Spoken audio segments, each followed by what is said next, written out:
In 2022, we celebrate 130 years of HBCU football. On December 27th, 1892, Livingstone and Biddle College, now known as Johnson C. Smith University, played in Salisbury, North Carolina, with Biddle winning 5-0.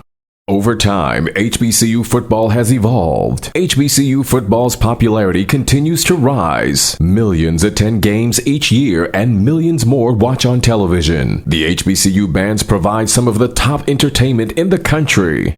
Over that time, some of the best players to ever play in the National Football League played at HBCUs. Every Monday through Friday on the HBCU Football Daily Podcast, national radio and television host Donal Ware takes a look at what's happening in HBCU football and talks with coaches, players, administrators, and media about the 2022 season. Make sure you join the conversation on social media by using the hashtag HBCU130. Now, here's your host, Donal Ware. It's the HBCU Football Daily Podcast for today, Monday, August the 8th. I'm Donal Ware. We continue on with the HBCU Football Daily Podcast. Hope you had a wonderful weekend as HBCU camps continue. And we're joined by a gentleman, as a matter of fact, the head football coach of Florida A&M, has done a tremendous job. The Rattlers, as a matter of fact, last year had an at-large berth in the FCS playoffs. It had been since the latter part of the 90s, the last time a SWAC team got an at-large berth to the FCF or Division I AA playoffs. Willie Simmons joins us here on the HBCU Football Daily Podcast. Coach Simmons, appreciate your time. How are things going in camp so far? Man, things are going well. You know, it's Florida, so it's hot, but the guys are working extremely hard, and we're making a lot of progress. Really talented football team. And we're looking forward to continuing to get better every day as we get closer and closer to August 27th. The talent is crazy. Of course, our All-America, the HBCU All-America team was released on Thursday. We've got a number of players on that team, including Isaiah Land, Bowler from last year, defensive guys, your offense, Xavier Smith, part of you got the Rack Boys, all that. Like, you've got a phenomenal team. Let me sum up last year, just your thoughts on last year and the season that the Rattlers had. Well, obviously last season, many people got a chance to go along for the ride due to the ESPN docuseries, Why Not Us? And so we're excited to be able to chronicle the 2021 season. Obviously it started on a sour note, dropping the first game by 1 point to Jackson State down in Miami in the Orange Blossom Classic. And after that game, I thought the team responded really well. We started to come together, started to get closer as a team, and we reeled off 9 straight wins. And ended up becoming, the number 2 team in Black college football throughout most of the year behind Jackson State. And we were fortunate enough to be able to earn an at-large playoff bid, as you alluded to. First time a SWAC team in over 20 years, first HBCU, I think, in 6 years. And so when you look back on the season, did a lot of great things.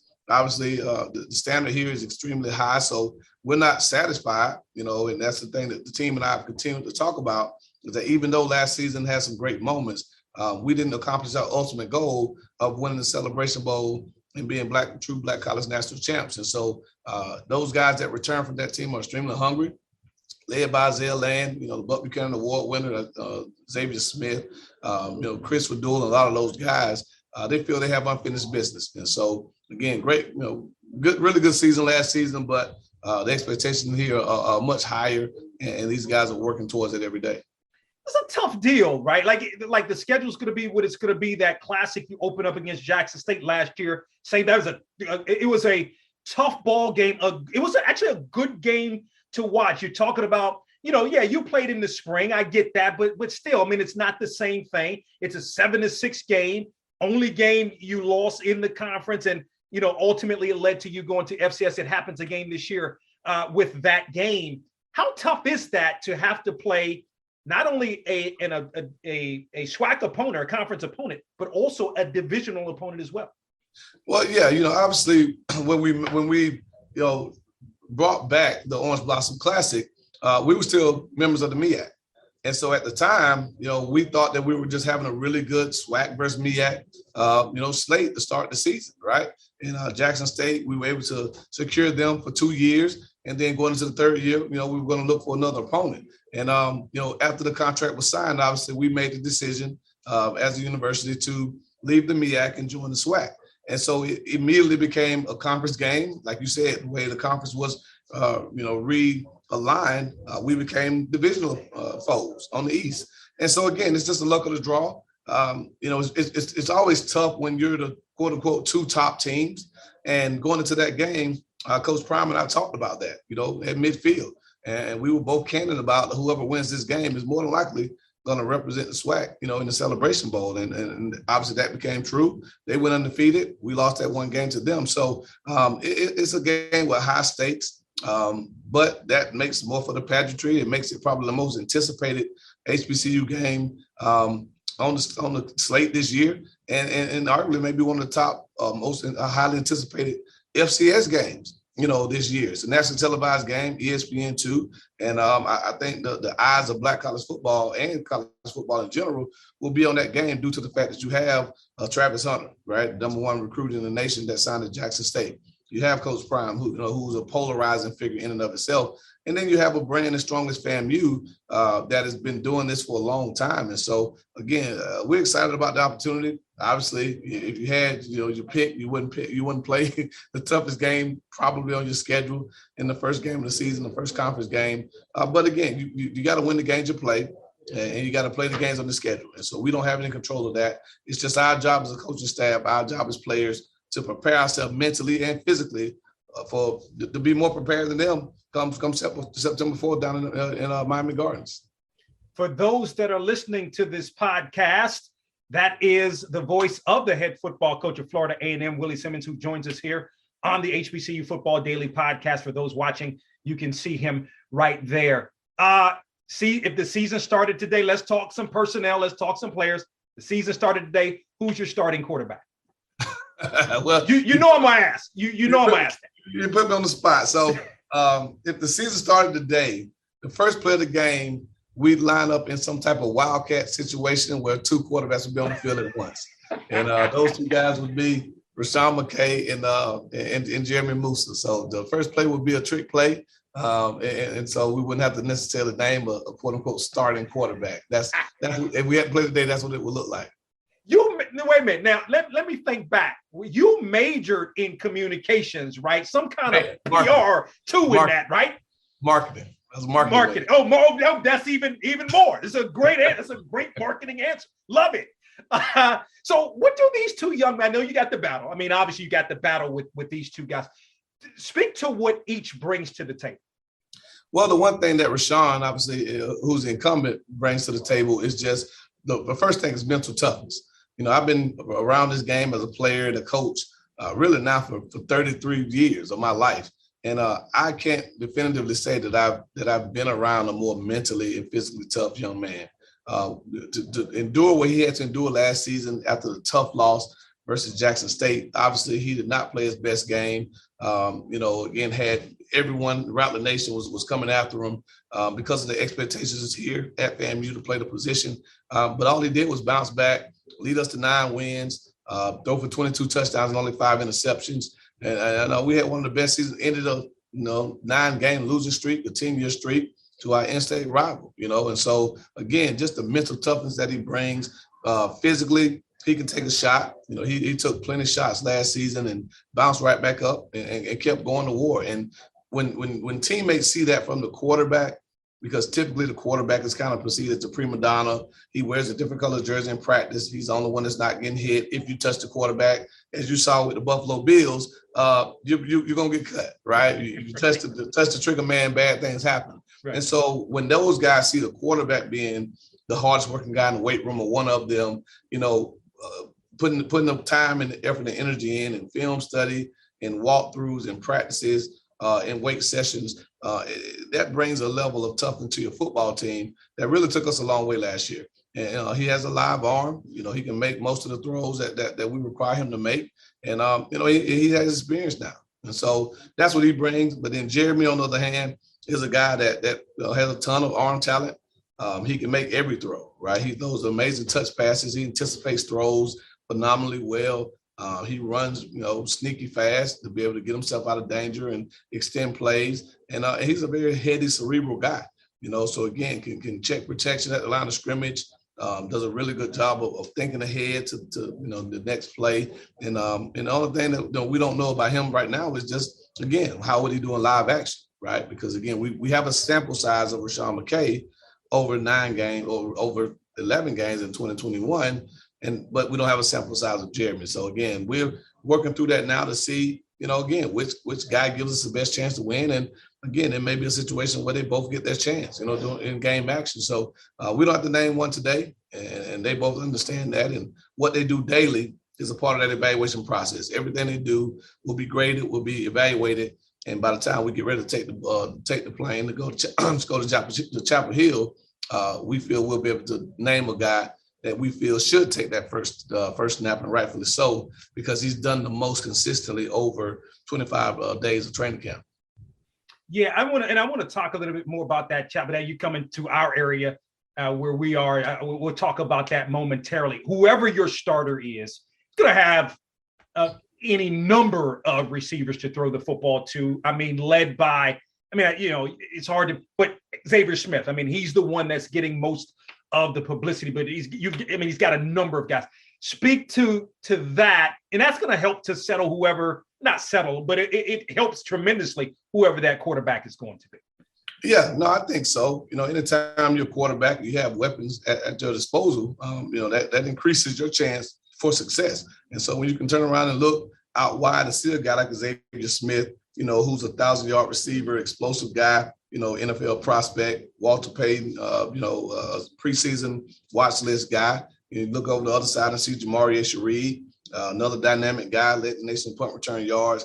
David Manigault. We talked the other day. Jacoby Durant from South Carolina State was a 4th-round draft pick, and he's making headways out in LA with the Rams right now. And his toughest opponent over the last 2 years was David Manigault. Probably no one from Clemson, no one from the other FBS schools he played. David Manigault is the receiver that's probably caught close to 200 yards in receiving on him over the last couple of years. And so you have guys like that. And then even our tight ends, Kamari Young, Jeremiah Pruitt, Kobe Gross, a transfer from Florida State. We have a number of guys that are playmakers out wide. And that gives us the flexibility to spread the field, to utilize that talent, that athleticism, and really push the ball vertically and horizontally like we really want to do in this offense. Bonnett's gone. So who's that guy? Who's going to be that guy to tote the rock for you this year?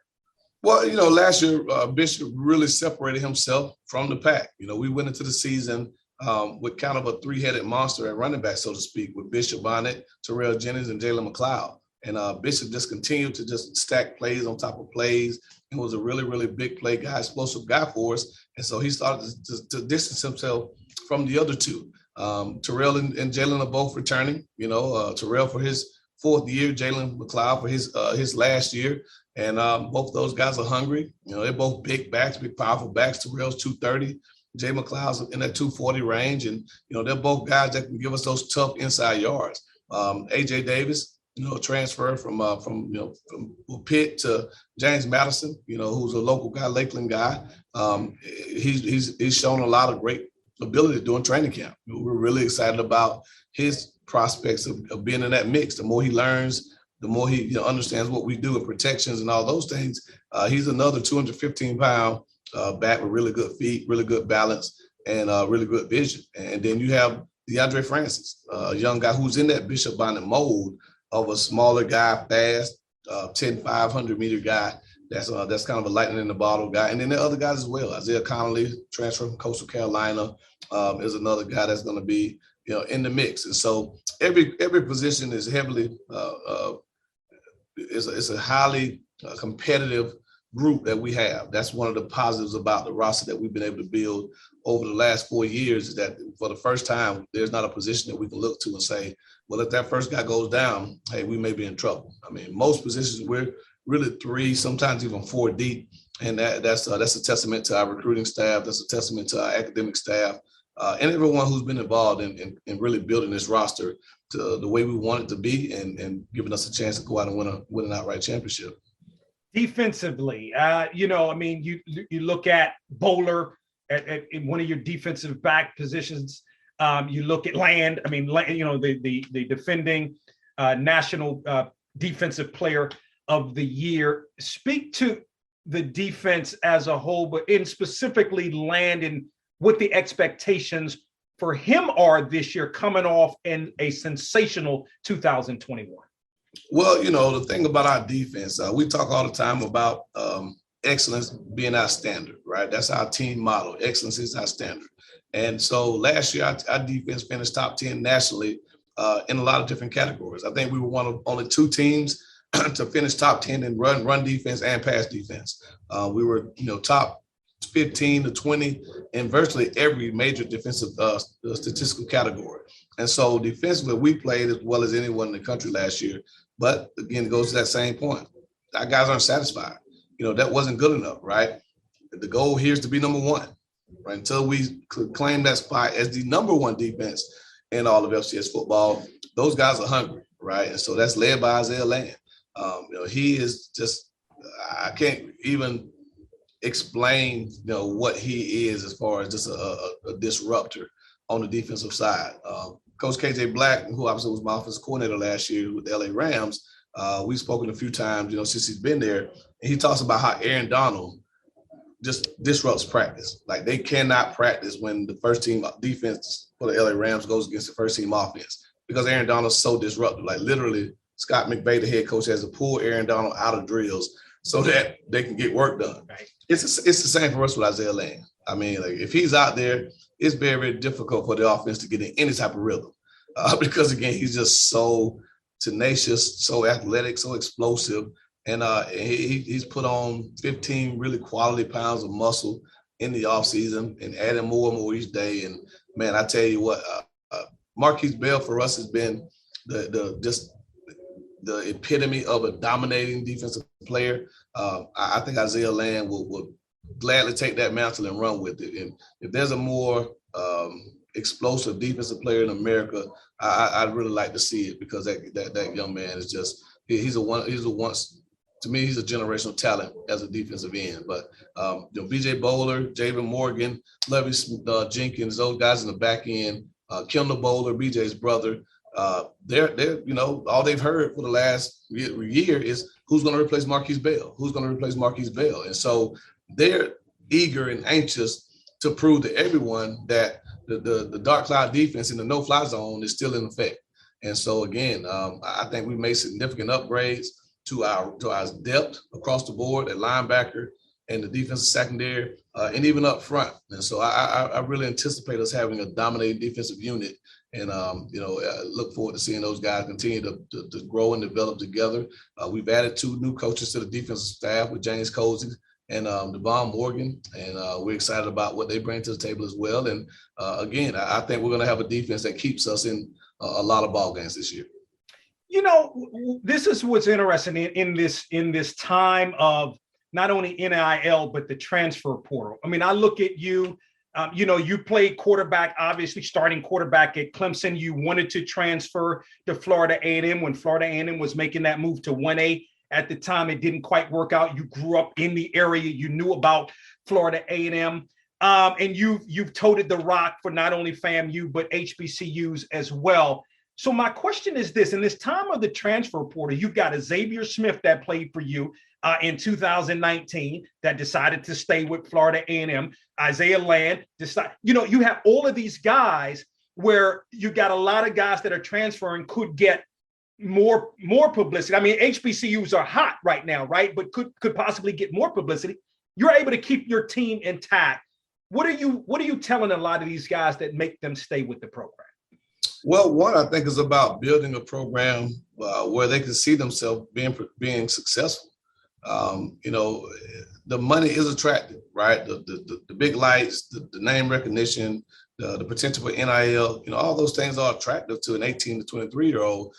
But at the end of the day, these guys want to be at a place that they feel is genuine, is authentic, organic, and that it gives them a chance to be themselves and, accomplish the goals that they set for themselves in life. And that's what we've really tried to work hard to build there at FAMU.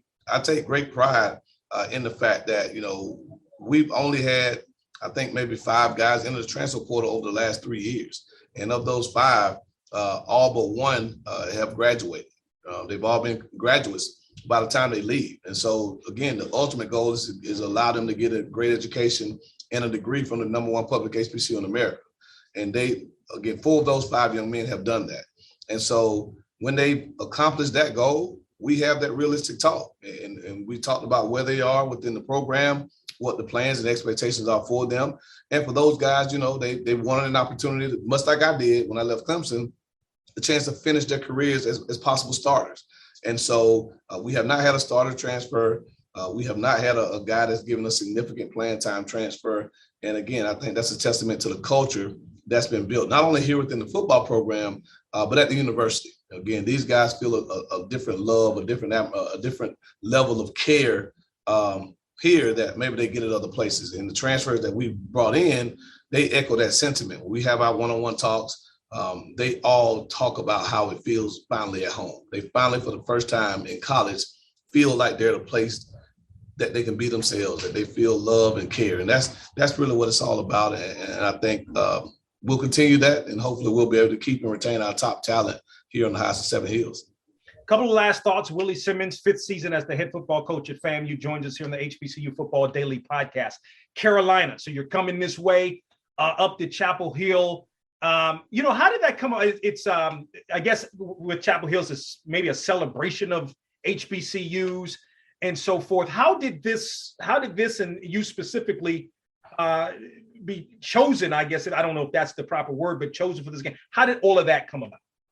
Well, yeah, I think a few years ago, the conversations were had. Obviously, they were looking for a game against an HBCU, and there were some connections along the way. That's typically how these type of games happen when they're out of state. If it's not an in-state Power 5 or FBS program, it's about relationships. And so there was a relationship, or there is a relationship, between the schools, and they thought it would be great, for their profile. We obviously thought it would be great for our brand and our profile. And again, it's a celebration of HBCUs. We're going to have honorary head coaches on both teams, Black College legends. You're talking about the flagship Michael Jordan School with the University of North Carolina. We're the flagship LeBron James School here at FAMU, so you got that to play up as well. And again, it's a game that I think will do a lot for both institutions, and so we're excited about the opportunity to go to Chapel Hill. One of my fondest memories in college as a quarterback was in Chapel Hill, my freshman year when we, when I broke the school record for touchdown passes in a game. And so again, looking forward to getting back to Keenan Stadium and hopefully can relive some of that magic we had in 2000. Hopefully we don't have to be down by 17 like we were when I came into the game, but hopefully we can have the same type of result. And you mean they let you back in the stadium and gave you a game? You mean that after you did that to them years and years ago? Well, I'm not playing quarterback for them, so I'm on the sideline. I can't throw a ball this time, so I think they'll welcome me with open arms. Yeah, last time you said Chris Fadul, your punters. Yeah, that's right. Now that I remember, he had the season-ending injury last year. Boy, he's got a leg. He was an HBCU All-American a couple of years ago. Speak to him how healthy he is and just the importance of having him as your punter. Yeah, no, Chris Fadul has been, one of the most consistent punters in America since 2018. Obviously led FCS football and punting in 2018, finished second in 2019 by less than a yard per punt. Obviously, we opted out of play in 2020 due to the pandemic.